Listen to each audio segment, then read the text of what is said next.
Assalamualaikum warahmatullahi wabarakatuh. Semoga salam sejahtera untuk kita semua. Perkenalkan, nama saya Madi Wirana Wirsyana, NRP 043 dari kelas 3D3 LKB. Pada kesempatan kali ini saya akan mempresentasikan PowerPoint dari mata kuliah Keselamatan dan Kesehatan Kerja untuk fokus bidangnya itu kebakaran.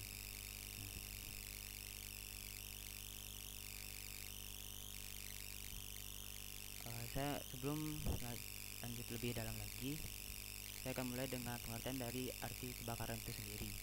Menurut National Fire Protection Association atau NFPA, kebakaran adalah suatu peristiwa oksidasi yang melibatkan 3 unsur, yaitu bahan bakar, oksigen, dan sumber panas.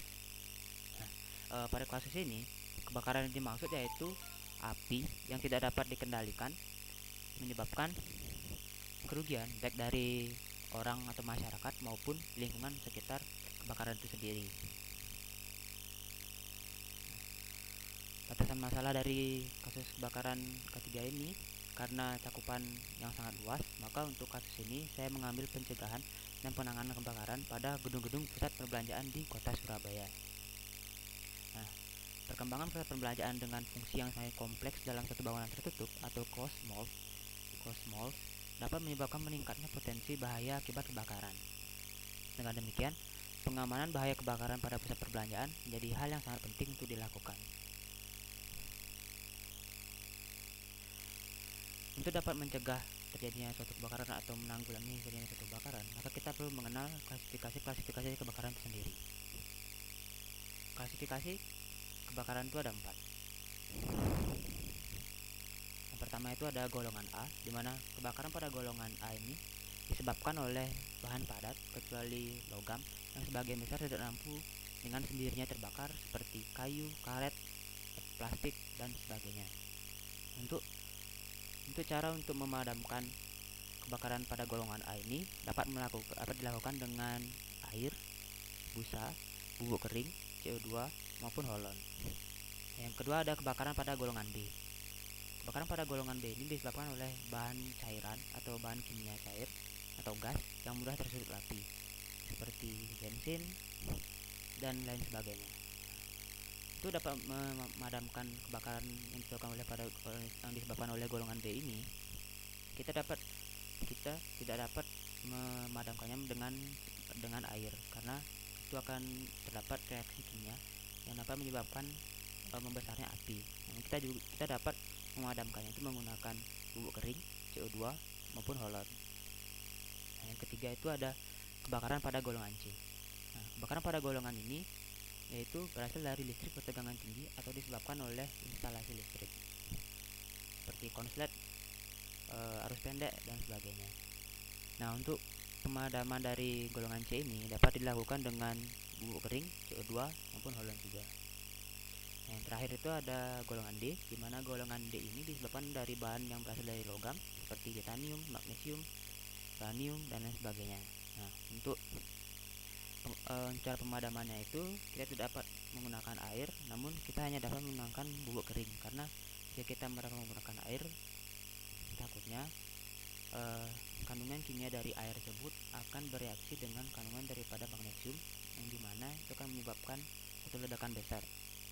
Maka dari itu, untuk pemadaman dari golongan ini disarankan menggunakan bubuk kering seperti tepung dan sebagainya. Kemudian untuk faktor dan aspek pencegahan dan penanggulangan kebakaran itu ada beberapa hal yang perlu dilakukan, yaitu faktor penentu dalam manajemen pencegahan dan penanggulangan kebakaran dapat dilihat dalam penyebab kebakaran. Perlu melihat sisi pencegahan sebagai upaya pertama dalam mitigasi bencana kebakaran. Beberapa hal yang dilakukan yaitu pertama ada sistem manajemen kebakaran kota Surabaya yang harus diperbaiki agar dapat menunjang aktivitas dalam pencegahan dan penanggulangan kebakaran tersebut. Yang kemudian ada land use planning.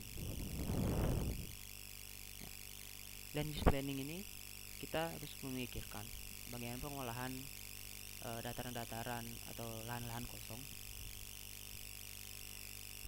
dan lahan-lahan sekitar daripada bangunan-bangunan yang ada di kota Surabaya itu. Yang ketiga ada infrastruktur kebakaran Kota Surabaya, di mana infrastruktur ini sangat penting dalam menunjang pencegahan dan penanggulangan kebakaran, seperti pos pemadam kebakaran dan lain sebagainya. Kemudian dari faktor-faktor pencegahan dan penanggulangan kebakaran, misalnya itu ada aspek-aspek dari pencegahan dan penanggulangan kebakaran itu sendiri. Yang pertama ada analisa potensi kebakaran, di mana analisa potensi kebakaran ini dapat dilihat dari hasil studi maupun dari hasil pengamatan, yaitu seperti intensitas dan jarak bangunan, material bangunan, dan sejarah bangunan itu sendiri. Yang kedua ada analisa manajemen dan penanggulangan kebakaran. Nah, analisa manajemen penanggulangan kebakaran ini dapat dilakukan dengan pembagian wilayah manajemen kebakaran dan pos pemadam kebakaran sebagai upaya untuk meningkatkan kualitas pengamanan di dalam Kota Surabaya itu sendiri. Nah, yang ketiga ada analisa tata guna lahan. Peruntukan lahan pada kawasan pusat perbelanjaan perlu dilakukan penataan maupun pengaturan. Pengaturan kembali bisa dilaksanakan dengan kerjasama masyarakat dan pemerintah. Lahan pemukiman dan perdagangan seringkali berdekatan karena perencanaan kota yang terlihat memusat. Yang keempat ada analisa peran serta masyarakat, di mana peran serta masyarakat dalam melakukan pencegahan dan penanggulangan kebakaran ini sangat penting dilakukan karena masyarakat atau pemerintah itu tidak mungkin bekerja sendirian dalam menangani suatu bencana. Maka dari itu peran serta masyarakat itu sangat diperlukan dan dibutuhkan oleh pemerintah. Yang terakhir itu adalah analisa sistem transportasi kota. Untuk melihat aspek transportasi, maka diperlukan pemahaman mengenai jaringan jalan.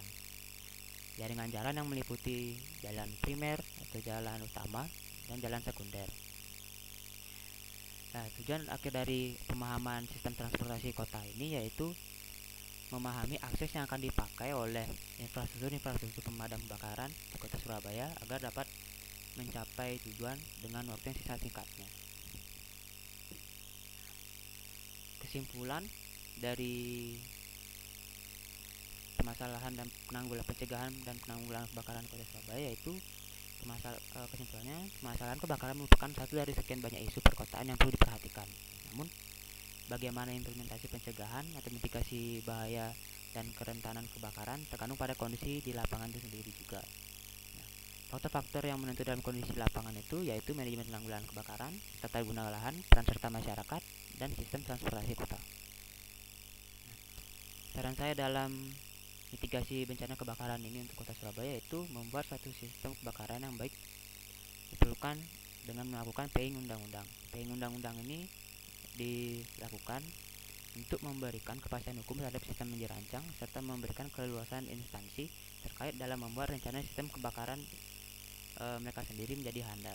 Jadi setiap instansi ini dapat membuat kebijakan-kebijakan yang dirasa efektif dalam menanggulangi suatu kebakaran. Sekian dari presentasi saya. Apabila ada kesalahan kata mohon dimaafkan. Selanjutnya saya ucapkan terima kasih. Wassalamualaikum warahmatullahi wabarakatuh.